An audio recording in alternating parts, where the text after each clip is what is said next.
This is Extra Paycheck Podcast, episode number 68. You're listening to Extra Paycheck Podcast, where you will learn how to build and grow your own successful online business. Now, here's your host, Alex Soul. Welcome to yet another episode of Extra Paycheck Podcast. This is episode number 68, and this week I have a very special guest for you. His name is Tom Hunt. He's tried quite a few different things and launched quite a few different interesting businesses, and he will be sharing his experiences with you today. So enjoy today's episode. Hi, Tom, and welcome to the Extra Paycheck Podcast. Hello, Alex. It's a pleasure to be here. Tom, please tell us a little bit more about yourself and what is that you do as a business. Yes, so I like to put, if I had to put a label on myself, it would be an entrepreneur, but not in the entrepreneur sort of traditional sense that I was always selling things since I was 4 years old, but more so a constructed entrepreneur, I would say. So, or a fateful or fortunate entrepreneur, basically because me and my friends wanted to start a business kind of as a joke 4 years ago, and ever since then it's just hooked me. So I didn't have the gene. No, it wasn't fed to me by my father when I was younger. I got hooked on this 4 years ago, and then now in the past 4 years, I probably started 10 to 12 different online businesses. And the latest business I've started is a half robot, half outsourcing service, I guess you could say, that sits within your Slack team and does all the work that you don't want to do. Mm-hmm. Sounds great. And Tom, could you expand a little bit more on the fact that you have started 10 to 12 different online businesses? Because a lot of people don't know much about starting businesses online, and a lot of people, jump to assumptions that it's very similar to starting a brick and mortar business. That, well, it takes, $50,000, $100,000 to start a business. How could this guy manage to start that many businesses? Mm-hmm. So clear that up a little bit, how you were able to start that many businesses and why you aren't running most of them at this point. Great question. So starting a business online is easier than starting a brick and mortar business. Okay, like for sure, anybody listening could probably start a business online in about an hour if they had the skills. However, that is a blessing and a curse, because it's so easy. That means there are so many people doing it. So a lot of the businesses that I built that I don't do anymore, they were really easy, like no barriers to entry, easy businesses to set up, so that after a few months or after a year, the profit margins were completely eroded because I didn't really know how to differentiate myself. The businesses that still remain are somewhat different and remarkable. Mm-hmm. So they're different, and I guess it's less competition. It's harder to get into, and so on and so on. Yeah. And I've noticed that because I'm a big fan of affiliate marketing, and that's pretty much how I've made most of my money over the past 8 or 9 years. And affiliate marketing is one of those things that you mentioned. There's pretty much no barrier cost of entry. Anybody could start it right now. They don't need to put any investment except maybe $10 per month for your website hosting. Mm-hmm. But other than that, it just takes a lot of hard work. But at the same time, once again, there's like thousands of people, if not millions of people doing some kind of affiliate marketing, because you don't need to pay any money at the very beginning. You don't need to invest anything to start that kind of online business. Exactly. So could you tell us a little bit more about the businesses that some of your biggest online ventures that you're still going right now, and why you have chosen those, and what's happening with them right now? Yeah, so I'll pick out the very first online business. And as I mentioned, me and my friends started a male leggings company just because the brutally honest reason is because we used to live in East London, and we used to go to this market every weekend where there's loads of attractive girls, but we were always too scared to talk to them. So we thought if we had a market stall selling leggings for men, well, because we'd always liked skinny jeans, we'd seen guys wearing leggings, we thought it cool. So we thought if we had a market store selling leggings for men, then we'd be able to talk to the pretty girls, right? So we had this idea, and then the next Sunday we were selling female leggings that we'd branded male with our logo on Brick Lane Market. We sold zero amount of leggings, and we didn't have any good conversation with attractive girls. So you could label that as a failure, but we still persevered and set up an e-commerce store, and then we sold 150 pairs in our first year, and then that's just grown. And that website is still running now. Like, me and my two best friends, and we invest a little bit of time every month or every week to keep that running. Now, the reason I wanted to talk about this one is because it's a great example of starting an easy online business. Like, an e-commerce store is relatively simple to set up. As you mentioned, you go to Shopify.com, you sign up for the $29 a month package, you make your store look nice, and then you find something physical to sell that people want, and then you list it, and then you make a sale, and then you send it to them. So, like, pretty simple, right? But what we did there that I believe has enabled us to grow year on year, and also maintain the business for 4 years, is because we picked a niche. Okay, we picked something where we could be the best in the world at, and there's only one other large male leggings company, and they're based in the US, not based in Europe, and that is why I believe it has been successful, and that's why I brought that example up. That's a great example, actually. It's very interesting, and it's a great point you bring out about selecting a niche. And I think that makes it so much easier to start a successful business than, just jumping into weight loss market or something of that sort where everybody's doing it. But if you're going in something very, very specific and there's no one else or almost no one else doing it, there are basically two reasons for that. Either there's completely no demand, either the niche is so narrow that not many people have thought of it, which, makes it nice because there's not much, if any, competition for you.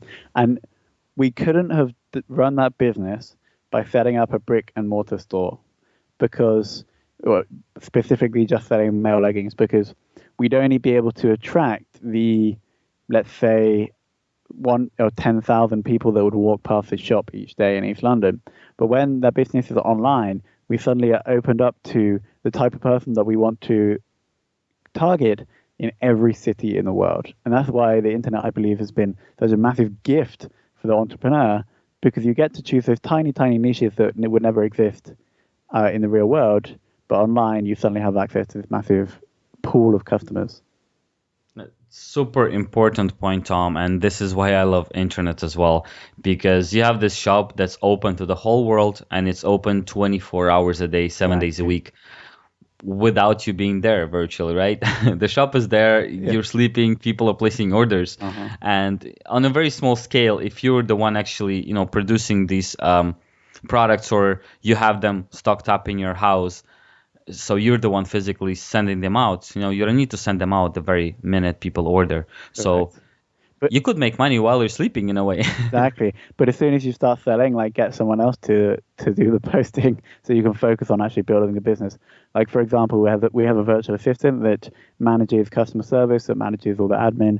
My mum actually posts the leggings out for the business because she wanted a job. So yeah, like, that's a whole different point, is the routine tasks in the business you need to get rid of as soon as possible, because then you can work on actually growing the business. I have a question for you though, quickly, Alex. You mentioned you've been in affiliate marketing for 7 to 8 years. How have you managed to differentiate yourself? Well, I guess one of the things is picking a niche market. So let's say I like motorcycles, so I have one of the websites selling motorcycle parts and accessories, but it's not motorcycle. It's a very, very specific kind of modified motorcycle that's, not a lot of people wouldn't think about. And another thing that has helped me, and this is more if you look into my extra paycheck, because I have quite a few things they're selling as affiliate products. It's in my case, it's building that trust of the community, because I've been doing it for so long. And let's say I only promote products that I personally use. And in many cases, I promote products not as an affiliate. I don't get anything back. I just promote them because I love them. And even if they don't have an affiliate program, right, I still promote them. And I guess it's building that audience over time, that they kind of know, my audience knows that when I promote something, it's for a good reason. So it's not necessarily that I'm making a commission out of it, but that's a totally different subject line, I guess. That's really going off topic. Yeah, fair. So yeah, I guess once again, like you said, picking a more narrow niche that not many people are doing, or maybe no one else is doing that. Yep, and your example is so niche. Motorcycle parts for a specific type of customized motorcycle is absolutely brilliant, because anybody who's passionate about that motorcycle, as soon as they land on your site, they're like, this is perfect. And that's probably why you're making sales, because you have these passionate people that are passionate about motorbikes, and passionate about that make or that model of motorcycle. That's fantastic. Yeah, to give listeners like a really good idea, I'll give you one. Let's say if you're Googling something like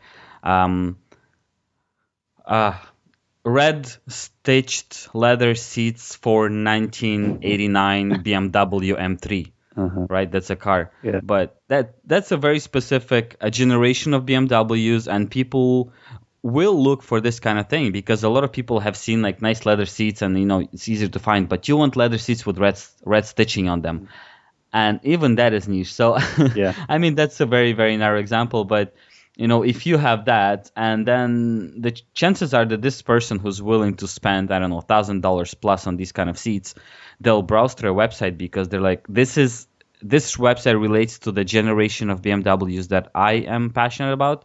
So let's see what else they're selling for my specific car. And that's going to kind of become their go-to website because they feel that you're only selling to them. You're only targeting them. Exactly. They love it. They are bookmarking that page. And by the way, that search term that you listed there has a lot of buyer intent. Like whoever is ranking for that term is making money off that search term for sure. Yeah, for sure. And I'm sure it's not that hard to rank for either because as we already talked about, there aren't many people targeting that kind of stuff, right? It's way too narrow. Like the search term, here's our golden search term that we're currently ranking number 2. Buy meggings. Like meggings is the term for male leggings, but buy meggings, that is the one. And when we get to number 1, it's going to change the game because that clearly has a buyer intent and it's niche. So it's not much competition. There's only our competitor in the US that's ranking number 1, but we'll eventually beat them. And then it's game over for them, really. Yeah, totally. All right, Tom. So let's move away a little bit from niche marketing and affiliate marketing, and let's move into your latest and your biggest project that you're working on right now. You mentioned it a little bit, but could you please tell us more and more specifically explain the benefits of using such a service? So once again, tell us what it is and tell us why we should be using that. Yeah, sure. So to tell you what it is, I'm going to have to explain the business that came before that. So in January of this year, I launched a marketplace similar to Upwork that connects entrepreneurs and virtual assistants, but we were differentiated from them because we had a curated database of virtual assistants. So an entrepreneur could come on and hire a virtual assistant in 5 minutes and 7 clicks. That's like the tagline. You have to waste loads of time finding the right one.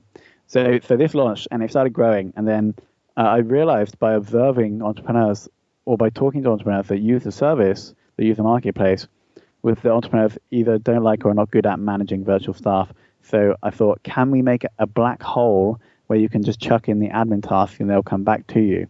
So this was the birth of Tina. So Tina is a half robot, half group of virtual assistants that sits within your Slack team. Slack is like a collaboration software, but she'll have her own web app, she'll have her own app, and she'll be integrated into other tools. And you just simply open a message with Tina, you chuck in a task, it understands what the task is, delegates the task to a virtual assistant, and then the task is completed and thrown back. So that's what she is. That's how she came about. In answer to your second question about what are the benefits, it actually goes back to what I was saying before about taking the routine tasks and giving them to other people so you can then focus on working on the system and not in the system. And that school of thought comes from a guy called Michael Gerber, who wrote the book The E-Myth Revisited. He's basically saying that you're not an entrepreneur unless you rise above the system that you're creating and then tweak from there, not sitting within the system and doing these stupid little tasks that someone who you could pay $5 per hour could do for you. Mm-hmm. Yeah, and I agree with that. And often I still say that, unfortunately, lately I've been able to figure out that I don't own the business, I am the business. Uh-huh. Meaning that I have to be really involved in everything that I do. And as soon as I stop doing it, it's gonna fall apart because I'm that business, right?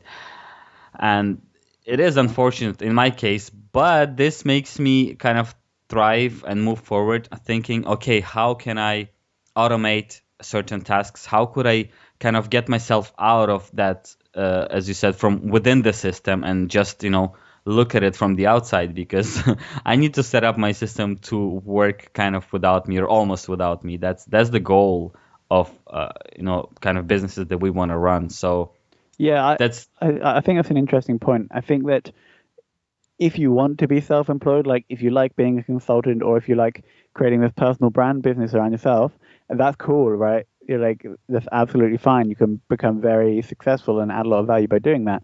But if you want to become a true entrepreneur, in the words of Michael Gerber or Robert Kiyosaki, then you need to rise above. But then like, it's not like everybody is one. Everyone is not an entrepreneur all of the time or self-employed all of the time. You spend like different areas. You spend a different percentage of time in different areas. So for you, maybe like you're spending more time in the self-employed, but you can actually bring that down by outsourcing some simple tasks. If you think about me and Tina, what I'm really trying to do, like now we've got investment for the business and I can bring in other people. I'm really trying to eradicate my self-employed time only to when I actually really need to do that, when my expertise or my skills can add a lot of value. But the rest of my time is like sitting above the system and making sure everybody else within the system is having a good time as possible and are also building the business. hmm Yeah, that makes a lot of sense. Tom, so can you give us a very, let's say, specific example of what Tina can do for us? So I go to Tina, and what happens? Give us like one really good example of what we can do using Tina. So she'll just the most popular request we've had so far is build me a list of 10 dentists in California and include their email addresses and the name of their founding partner. If the main thing is like building small lists, so you can reach out to them to sell something or you can reach out to them to do something. So it's building small lists, researching things. So for example, let's say you wanted to buy a new podcasting microphone. You say, Tina, can you give me the links of 5 podcasting microphones from Amazon ranging between $50 and $150? Small things like that if you completely got off your plate, then you would be able to spend more time recording awesome interviews with awesome people from the internet. That's actually really awesome, really great example. And I see that as a huge time saver. Mm-hmm. Because we don't have to dig through all of the results and get lost in them. So that's a really great example of how Tina could help us. And could you share once again the places where Tina is able to integrate, which kind of interfaces, which kind of programs? So currently, she's very much an MVP. So you can only reach Tina through Slack, but I think in the next 3 months you'll be able to reach Tina on our website. You'll be able to reach Tina on her own mobile app. You'll be able to reach Tina through Asana, Trello, and eventually we might release a personal version of Tina to Facebook Messenger. Mm-hmm. Wow, that's really awesome. A lot of plans for that project. Yes. All right, so Tom, so far, since it's kind of new and you said it's MVP, how have you been able to market it, if at all? Great question. So the only 2 things we've done is we launched, 3 things. We launched Tina on Product Hunt. That was okay. I wrote a blog post about how we built her, and we posted this on Reddit/entrepreneurs. That got a lot of upvotes, and that drew some traffic. So they were the only 2 sort of activities we took. But the third one, and the one I want to highlight, which I think was really clever, is that when you add a robot to your Slack team, that robot can then direct message everybody in that Slack team. And it's a bit spammy, but we did it for the first 2 months. And so if somebody added Tina to their Slack team and they had 100 people, I then crafted this welcome message that was like really targeted towards the customer avatar that we were targeting. And then we also included a unique link in the PS of that message that would allow them to share Tina with their friends. And if their friends integrated Tina, both sides, the person who referred someone and the person that was referred, received 5 free tasks. So that was a sneaky little trick that fueled our growth for, well, the acquisition cost of 5 free tasks, which is approximately $20. So this is, that's pretty much growth hacking. That's what it is. I love that term. That's a really, I think that's a really smart way to go about it, actually. That's a very nice way to promote something like Tina. That's very smart, man. Mm-hmm. All right, Tom. So I want to go back to your personal story a little bit. And, I have a lot of entrepreneurs on the show sharing their success stories, how everything's great and how they're building these amazing businesses. And I always ask people to share something from the other side, something more negative, because entrepreneurship of any sort and startups and whatever businesses, it's never as pretty as it seems from the outside. And there's also a lot of negativity that comes with it and dark moments, which we don't get to hear about as often because, well, nobody's gonna go bragging about how they failed, right? True. So I'd love you to share that moment, maybe one of the darkest moments in your entrepreneurship career when you thought maybe that's not for you, maybe it's way too complicated, and maybe you should go back to a 9-to-5 job and just enjoy your quote-unquote secure paycheck. Yeah. Ooh, I love how you put the quotes on there. It was actually, I'm going to talk about a time where I started an online business. It was in the male dating niche, coming back to that again. I started the idea was to start a blog, build an audience, and then release a product in the Jeff Walker style model. So I started a blog and I started building a list, and the goal was to get to 1,000 subscribers before I launched the core product. And I think I only actually reached 250 subscribers, and then I tried to launch the core product. However, it seems that the connection or the value I'd been providing these subscribers was not sufficient to support a large launch like that. And I actually ended up just selling one of the core product that was priced at $197 from that list of 250 people. And but where the goal for the launch was actually 10 of these. So that after that, it was that was a big, not a down point, but it was a big wake up call.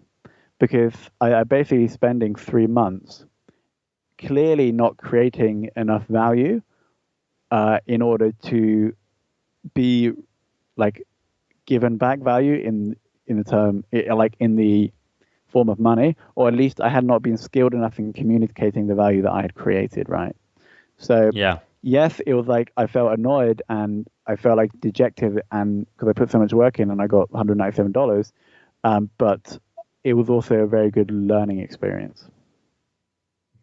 Yeah, that's a good one. And I think many of us, especially online entrepreneurs, went through something similar because of what you mentioned earlier, the easy kind of, it's super easy to get into that space, into online marketing, right? Mm-hmm. And when we start, especially, we take it for granted as oh, well, that's so easy. I'm just gonna build a quick list and make a whole bunch of money with it. Mm-hmm. And then you realize, no, it's not about that. It actually is about value and about work. Exactly. And then you realize that the actual joy comes from creating that value and helping people as opposed to getting the money. And then paradoxically, you just fall in love with the helping people and you help so many people, and you wake up and then you have loads of money. Yeah, that's true. And I've seen a lot of people, a lot of successful marketers, online marketers especially, where they kind of preach that. And, to be honest with you, it sounds like BS. It doesn't sound like a proper business thing to do, because you're no, this is a business. We're here to make money. Mm. So all that helping people and creating value, that's all made up stuff. I just should concentrate on making money. And I've kind of done that for years. That's what I kind of followed, that path. and it was really hard. At times, it was like extremely hard to make any money from it. And eventually, when I started making something of the sort of, like you said, more helping people, higher value stuff like that, and you kind of don't care about the money all that much, somehow the money starts coming in and more of it. So Yes.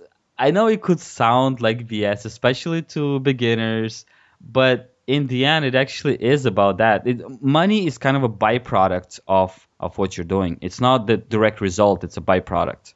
Exactly. If an emergent from a system that creates value. Yeah. Yeah, totally. All right, Tom. So, one more question about your actual business. Except Tina, what other projects you're involved in right now? So of course I still have the male leggings company, and then I Yeah. also have the marketplace that I referred to that spawned Tina. Though I am aware of the importance of focus, so in the next 3 months, I think those two other businesses will be sold, and all of 100% of my efforts will be focused on Tina. hmm So you mean the men leggings company will be sold as well? Yes, I believe so. And you think that you will concentrate on only that one project, asktina.io, right? Yep. Okay, that's a good plan, and it's something that's really hard to do for, once again, especially online, because as you said, there's so many things you could start, and it's so easy, and it doesn't cost anything. hmm How do you concentrate on that one thing? What has helped you to make that decision to concentrate on Tina? I think reading the book The One Thing by Gary Keller, I think, where he talks about if you chase two rabbits, you'll catch zero. If you chase one, you might actually catch it. Um, but then also, when you receive funding for a business, like we have just a tiny amount with Tina, you your investors very much want your focus. They don't want you to be running four different online businesses when they've just given you money. They've just bought part of one of them, right? So that I think that's been really useful trying to get funding because it makes you realize the importance of focus because these people are obviously successful investors or entrepreneurs and they're telling you to focus. So you're like, okay, yes, I probably should focus. And it's not like Mark Zuckerberg was running like a blog on the side selling like male leggings when he was starting Facebook, right? So that's sort of how I see it. Yeah, totally. That makes a lot of sense. All right, Tom. One of the last questions for you here. I would ask you to share your biggest and most important piece of advice to either beginner entrepreneurs or entrepreneurs, people who want to jump into business and haven't yet. So yeah, that's your target audience at this point. Someone who wants to start a business. What is your biggest and most important piece of advice to them? It's just to do the first thing right now because when you do one thing right now and it sort of goes okay, like you buy a domain name or you install WordPress, you're like, oh, actually, this whole online business thing is pretty easy, and then you feel good about yourself, and then you're more likely to do the next and the next and the next step. So it's to stop like strategizing or planning and like jump in and do one thing, just one thing today, and then the ball will start rolling and you start getting better and better, and then in no time at all, well, not in no time, but in a year, you'll have a profitable business that can sustain yourself. Great advice, Tom. I love it. And I often tell people the same thing. And, when I started learning about online marketing, and once again, in my case, it was affiliate marketing mostly, and I was completely new to the whole online business world, online marketing. I would spend, I don't know how many hours, let's say 3-4 hours learning about setting up a WordPress site. And then, start learning about content and links, but I wouldn't go anywhere further. I was like, okay, now I know how to set up a WordPress site, stop learning. And that very moment, I would sit down and actually set up my first WordPress site. I didn't care about how well the theme looked or how good my sidebar looked. I was like, okay, I could fix that later. What's next? Content. Okay, what is content? What is an article? How do I write one? And I would just go step by step by step by step because I kind of applaud myself for doing that because I know a lot of people struggle with it and I didn't, which is a good thing in my case. But I figured that, well, I can't learn everything, because by the time I think that I have learned everything about starting a business, I would forget the first part and I would just never get anywhere. So it's like, okay, learn one thing, do it, apply it in real life, learn the next thing. Yes, exactly. A very methodical approach there, Alex. Thanks, Tom. All right, so if people want to find out more about you, about what you do, or maybe about your projects, about Tina, where should they go? So yeah, Tina sits at asktina.io, and soon you'll be able to interact with her on the internet, not just through Slack. Myself, tomhunt.io is where I write about marketing things, and twitter.com/tomhuntio is my Twitter handle. So any questions about marketing, entrepreneurship, outsourcing, robots, you can just tweet me at tomhuntio and I will respond. Awesome. Tom, thank you so much for sharing your knowledge, your experience, your advice, your tips, and thank you for being on the show. It's a pleasure, Alex. Thank you so much. And I want to thank you for building a podcast that I know is helping people sort of change their viewpoint and develop their skills and hopefully improve their lives as well. So I want to thank you for that. Thank you so much for tuning in to this week's episode of Extra Paycheck Podcast. As usual, I will be putting up a show notes page at extrapodcast.com/68 where you will be able to find all the links and resources mentioned in today's episode. Also, head over to extrapodcast.com/iTunes in order to subscribe to the show, leave a rating and a review, which will help the show tremendously. Thank you so much once again, and I'll talk to you next Monday.